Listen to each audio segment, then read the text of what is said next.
Welcome to today's broadcast on Power to Change Your World. My name is Beni Udenka and I welcome you.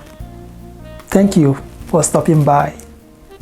Alright, today we are discussing a topic I titled How to Overcome Depression. In our society today, you can agree with me that depression has become a very topical issue. Depression is a respecter of no one. It affects both the rich and the poor alike. The beautiful and probably people you might call ugly. It doesn't respect anybody. And if I were you, I would pay attention to it. So by the way, what is depression? Depression is a clinical term, is a medical term. It is a mood disorder that is characterized by feeling of sadness that lasts beyond 2 weeks, 1 month, even to some people 1 year.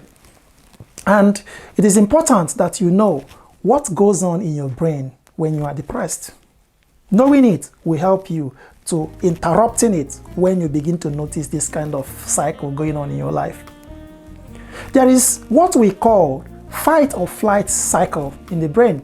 You are walking through the neighborhood and you see a dog barking towards you. What do?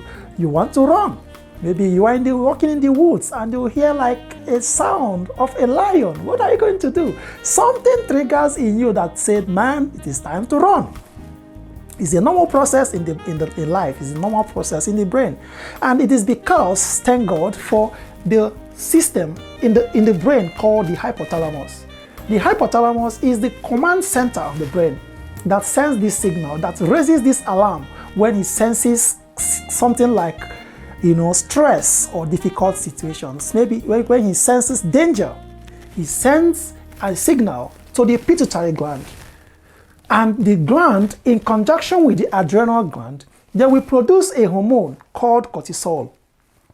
What is cortisol? It is a normal chemical, it's a normal hormone. We call it stress hormone. What does it do? It helps you to think faster, to have energy, to go through that stressful moment and come out of it a stronger person. But something happened, maybe when you have exams to write, the exam tension, it is because of this cortisol. But after the exam, what happens? Your body returns to relaxation mode, you feel normal again, and everything moves on. But what happens when you are going through a breakup, when you are going through a difficult situation? What happens? The cortisol level will continue to be produced because the stressful event continues to be prolonged. That cortisol doesn't just leave because that stress is still there. The worry is still there. The tension is still there. And the production will continue. So when the production of cortisol is prolonged, it will trigger a very negative situation in your brain. And I will tell you 4 of them. The first is that the command center itself, the hypothalamus, will be shrinked. And the coordination of your chemical activities in the brain will begin to have problems because the command center itself has been shrinked. The second thing is that amygdala, another powerful family of the limbic system, will be enlarged. When that happens, the amygdala is the center that controls your emotional behavior, falling in love, anger, and all these things. So when the amygdala that controls your emotional behavior is enlarged, your anger level, you will begin to get angry over minor issues. Over minor issues, you get angry. Bus-stops, you begin to lose your sleep. You lose your motivation. You lose your drive. To some people, they oversleep. They overeat. They get obese. To some, they have insomnia. They don't sleep at all. They lose interest in activities like sexual activities. In pleasurable activities they normally used to enjoy, they'll stop enjoying it because the center that controls these behaviors is affected. The third thing that happens is the serotonin transmitter. This is another chemical in the brain that helps us to feel energized, that helps us to feel happy, that helps us to feel motivated. The serotonin level will drop because of the presence of cortisol, or the prolonged level of cortisol. The production of this serotonin will stop or reduced. So when this happens, you will no longer feel happy. The sadness level will skyrocket. The fourth thing that will happen is what we call hypoxia. It is a medical condition where the energy level in your brain will drop. You will no longer have energy. Tiredness will set in. You'll feel so tired, you don't want to do anything. When you get to this point, hopelessness will increase. So some people at this level, they'll begin to have what we call suicidal ideation. They'll begin to think of killing their own self. So at this level, you need medical intervention. You need a medical intervention. You need a medical doctor, a psychologist, a clinical psychologist, or a psychotherapist that can help you.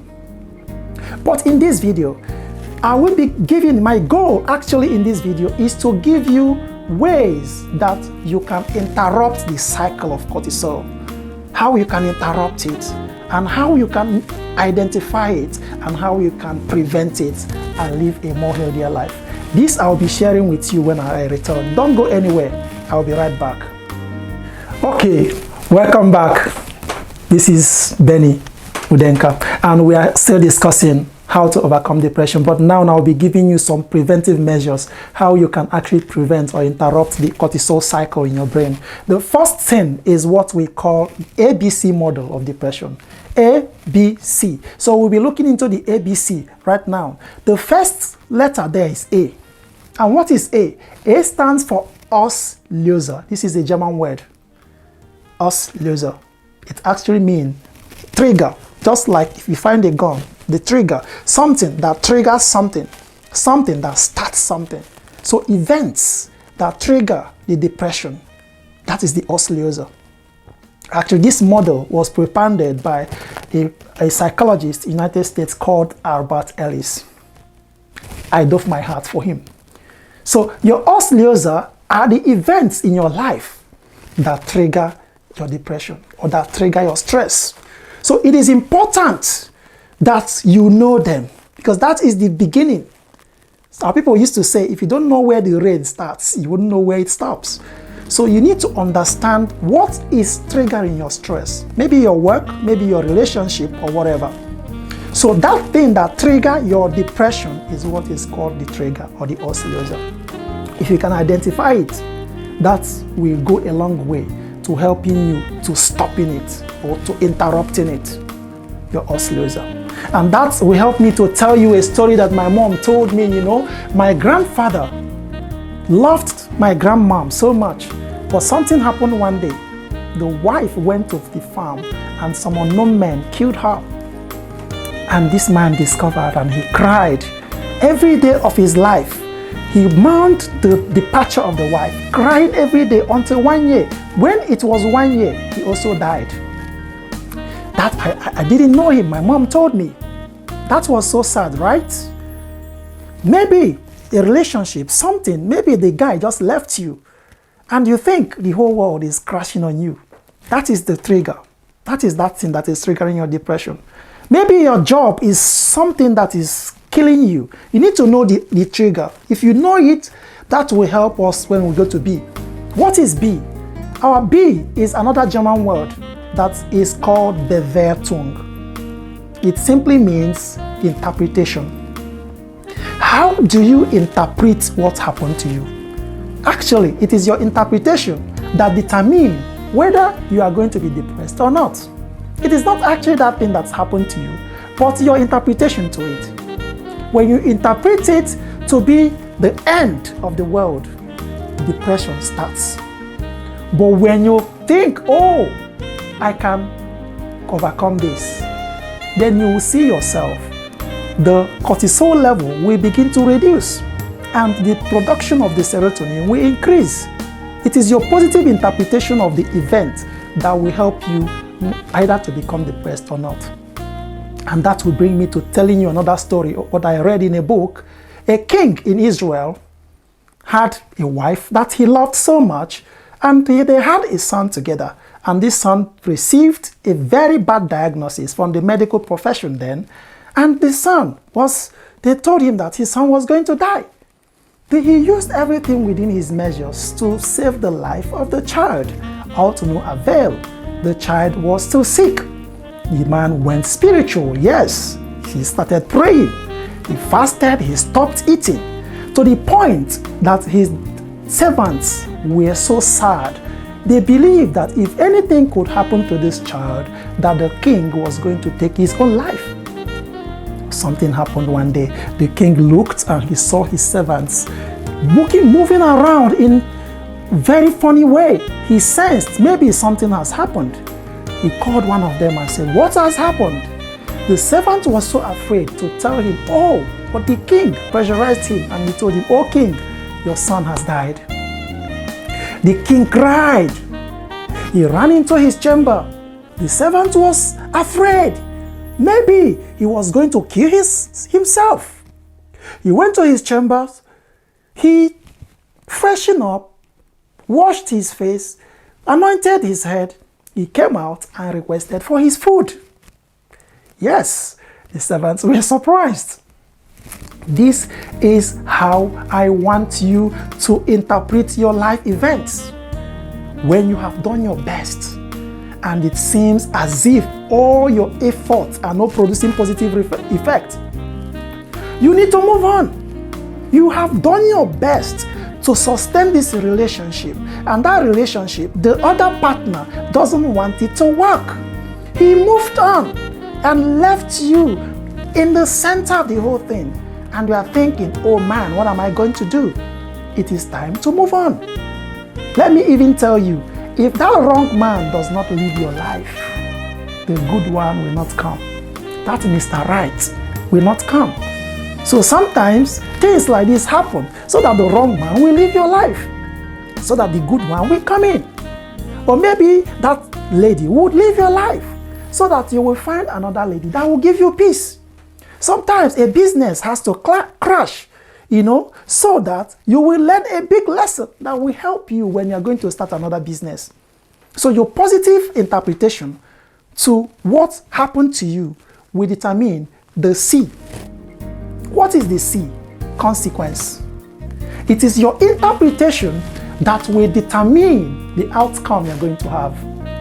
If your interpretation is wrong, if your interpretation is illogical, you are going to have a negative consequence.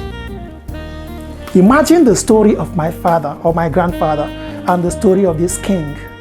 I wouldn't want you to behave like my grandfather. That was not a love story because he prevented me from seeing him. I would have at least met him, but I don't know him. So what I'm telling you today is that you can live beyond the circumstance that you are facing right now. It doesn't matter how bad it is. It doesn't matter how dangerous it is. It doesn't matter. See, you can overcome it. You can have a positive consequence. Behave like that king. This is how I used to do it. I go to the mirror. I stand there and I look myself eyeball to eyeball and I say, Beni, it has happened. Move on. It has happened. End the end. You need to learn how to end the end. When it is coming to an end it and move on. Don't think that the world is over. No, the future is greater than today. The future is greater than today. You can overcome no matter what you are going through. I'm telling you the truth. You need to hang on a little bit. You need to hang on a little bit. You need to build some other social connection. You need to find someone to share with. You need to look for people that can help you go through this. I know it's a very serious thing. Find some friends, maybe you need to get medical attention. If it has developed, you need medical attention, and I'm telling you the truth. You need medical attention. A psychologist, psychotherapist, even your medical doctor can help. So don't switch your own life. Don't do that. Your life is precious. Very precious. I want you to take this from me. Your life is precious. When depression sets in, stand up and interrupt cortisol. Say, man, I am moving on. Be like the king. I am moving on. Move on. And you will see yourself living beyond that system or that environment. You will live beyond it. Because the moment you begin to interpret it in a positive way, the cortisol level will drop and the serotonin level will increase, and you will see yourself, you begin to brighten up. This is what I'm telling you today. And this is where I will be ending it for today. But remember, this is a weekly program and I will be continued by next week. So help me in this project. Take this video to someone that might need it. Don't be selfish. Yes, don't be selfish. Share it and like it. If you want to see the next version or the next edition of Power to Change Your World, you need to subscribe so that when I drop the next video, you'll be able to see it. I will catch you next week. Remain purposeful, remain happy, and remain wiser. God bless you.